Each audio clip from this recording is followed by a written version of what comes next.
Hi everybody, and welcome back to the penultimate episode of Cleff Notes. Let's get right into it.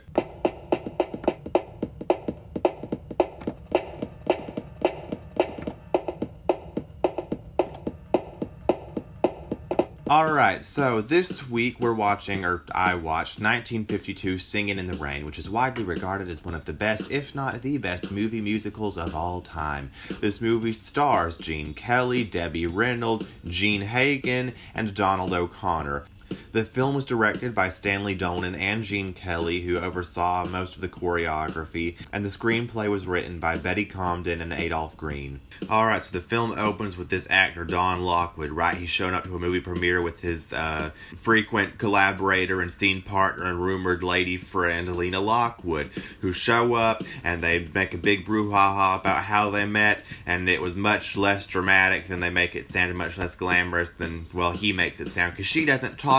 We find out why later. They go into the premiere and it's a big smash hit and everyone thinks that she's very glamorous, and some of them think that she's too glamorous and it makes them want to kill themselves. And so then everybody goes off to a party, or they start to go off to a party, and Don Lockwood gets accosted by overeager teenagers who want his autographs, and then he climbs on top of a bus and jumps into a moving vehicle, and Debbie Reynolds is there, but she's not really Debbie Reynolds. She's Kathy Leyland Langford something. Kathy. Her name is Kathy, and she thinks he's a carjacker, but he's not a carjacker, and then she tries to reject his lecherous advances by saying she's only seen one of his movies, and that, she didn't think that he was a very good actor because it's all just a bunch of show. In silent films, you don't have to memorize dialogue, it's just a bunch of pantomiming, all that sort of stuff. She kind of sort of does that in the film, and he gets very offended, and then they storm off, and later they meet at a party where she's a showgirl, and she's very embarrassed because she just told a lie about being a dramatic stage actress,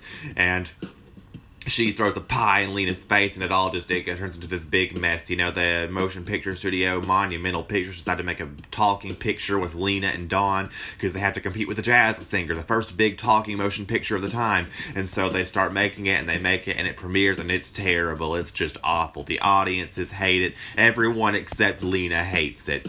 And, that's largely because, part of why it's so bad is because she has a terrible speaking voice. She sounds like Alvin and the Chipmunks doing an impression of Gilbert Gottfried.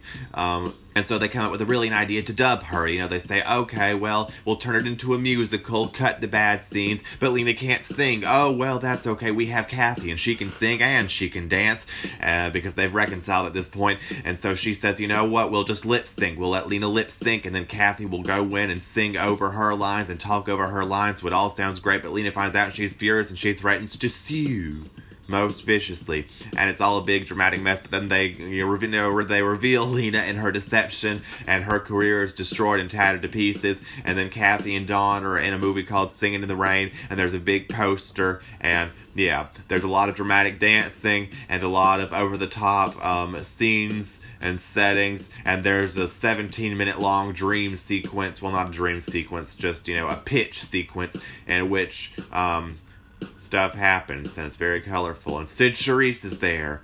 I don't know what else she was in, but she was sure here. And the end. Alright, in terms of facts, the big thing to know with this film is that everybody was going through it with the dance numbers. Debbie Reynolds, she was at 19 at the time that this film was released. It was the first big thing that she'd ever done, and she was really worried about proving herself. She was having a hard time keeping up with the choreography. Gene Kelly was being snappy at her at it. She got help from Fred Astaire, and she pulled it off, but in one of the dance numbers particularly, I think it was the Good Morning scene, she danced so long and so hard that she had to be carried off set by the time it was over because her feet were bleeding. Donald O'Connor, during the Make It Laugh scene, it's a really intense physical dance number in the movie. He was sick the first time that he did it, and then, he thought it was over, he was done suffering. Well, the footage accidentally got destroyed, so he had to come back in and do it all over again, get hit in the face with boards, run into walls, do backflips, ride around on the floor.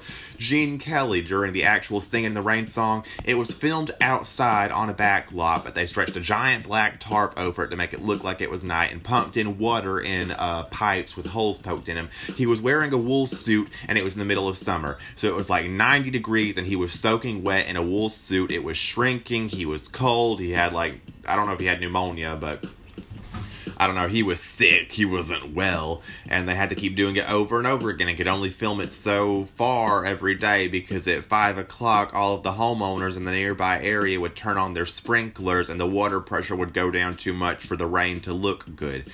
Jean Hagen, the actress who played Lena Lamont, in the film, Debbie Reynolds dubs her lines because she can't talk, but in reality, the producers didn't feel like Debbie Reynolds' speaking voice was eloquent enough to dub Lena's bad speaking voice, so Jean Hagen dubbed Debbie Reynolds dubbing her. It was like dubception, and I can't remember if she did the singing too or not. That was unclear. What is clear is that at some point Jean Hagen dubbed Debbie Reynolds dubbing Jean Hagen. The screenwriters, Betty Comden and Adolph Green, they were just kind of ordered to come work on this film. They were called into the producer's office and he was like, hey, you two are going to make a movie called Singing in the Rain, and you're going to include all of my best songs in it, and that was all the information he gave them. So he had to decide, or they had to design everything from scratch. All they knew about the movie before they started was that it was called Singing in the Rain, and that at some point they would have to sing in the rain. Anyway, goodbye.